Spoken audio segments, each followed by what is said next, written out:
Hey, welcome back to the channel. Today, we're jumping into a spicy question that's probably crossed your mind at some point. What happens if you just stop masturbating completely, forever? Self-pleasure is a big part of life for many, with surveys showing over 50% of women and 70% of men masturbating at least once a month. It's normal, it's human. But what if you hit the brakes and quit cold turkey? Buckle up, because we're about to unpack the science, myths, and real-life impacts of going NoFap, and trust me, it's a wild ride. Let's start with one of the biggest claims out there: testosterone. A 2003 study found that after just 1 week of abstinence, male testosterone levels can spike by a whopping 40%. That's huge, right? This study blew up in the media, grabbing headlines worldwide and helping spark the NoFap movement, where fapping is slang for masturbating. If you've scrolled through Reddit or X, you've probably seen NoFap fans raving about how quitting masturbation boosts their energy, sharpens their focus, and makes them feel like superheroes.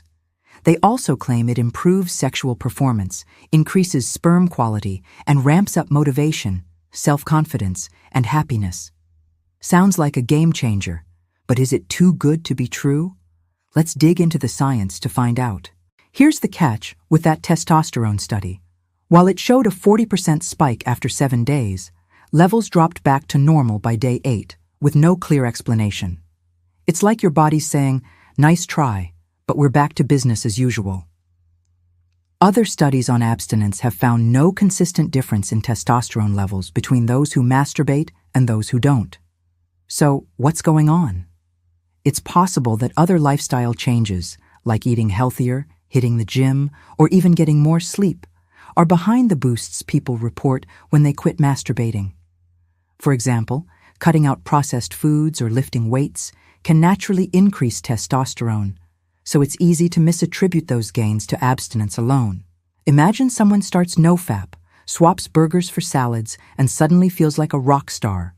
Chances are, it's not just about skipping masturbation. Now, let's talk about sexual performance, because that's a big one for a lot of folks. If you're hoping abstinence will help with issues like premature ejaculation, the science might disappoint you. A study looked at guys who abstained for 3 weeks and found their ejaculation times were pretty much the same as those who kept masturbating. No major improvements there. So, if you're banking on quitting to become a bedroom MVP, the evidence suggests it's not a magic fix. But what about sperm quality? This is where things get interesting. Contrary to what some might think, frequent ejaculation actually produces sperm that are stronger swimmers. Think of them as Olympic athletes in the fertilization race. Better swimmers mean better chances of conception, which is why doctors sometimes recommend regular ejaculation for couples trying to conceive. This brings us to a quirky side effect of abstinence: wet dreams or nocturnal emissions. If you go long periods without masturbating, your body might take matters into its own hands, literally. About 83% of men and 37% of women have experienced a wet dream at least once, and one theory is that they're the body's way of cycling out old sperm to keep things fresh. It's like your body's running a maintenance check while you sleep. But here's the thing: studying wet dreams is tricky. Researchers don't exactly have volunteers lining up to talk about their sleep orgasms, so the science is still a bit fuzzy. For men, when sperm isn't ejaculated, the body breaks it down and recycles the nutrients, like an internal recycling plant. Pretty efficient, right? Now let's get real about masturbation addiction, because it's a serious topic.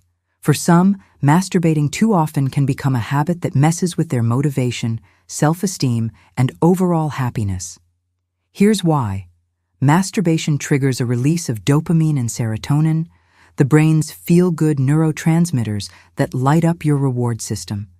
It's like hitting the happy button in your brain. But if you're pressing that button all the time, your brain can get desensitized, meaning you need more and more dopamine and serotonin just to feel normal levels of joy or drive. It's like chasing a high that gets harder to reach. Quitting masturbation, or at least cutting back, can give your brain a chance to reset, making you more sensitive to those neurotransmitters again.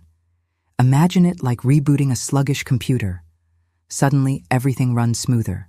But before you swear off masturbation forever, let's talk about the flip side, because there's a lot of good stuff here too.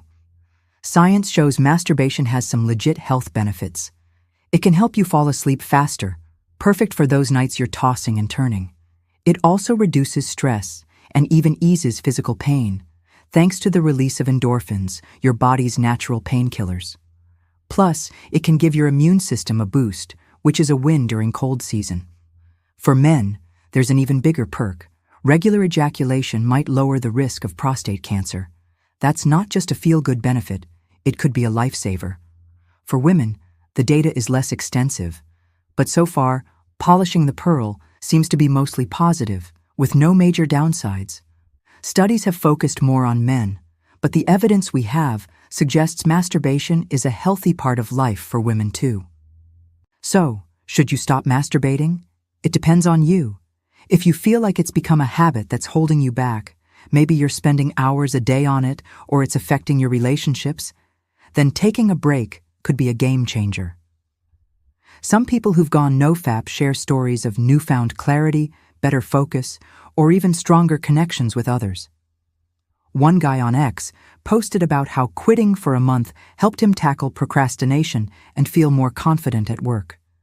But for most people, masturbation in moderation is a healthy, normal activity with real, science-backed benefits. It's like eating your favorite dessert. Enjoy it, but don't overdo it. So what do you think? Team NoFap or moderation is key? Drop your thoughts in the comments, and if you've ever tried quitting or cutting back, we want to hear your experience. Smash that like button if you learned something new, and don't forget to subscribe for more science-backed deep dives into the stuff we're all secretly curious about. Until next time, stay curious, stay informed, and take care of yourself, however that looks for you.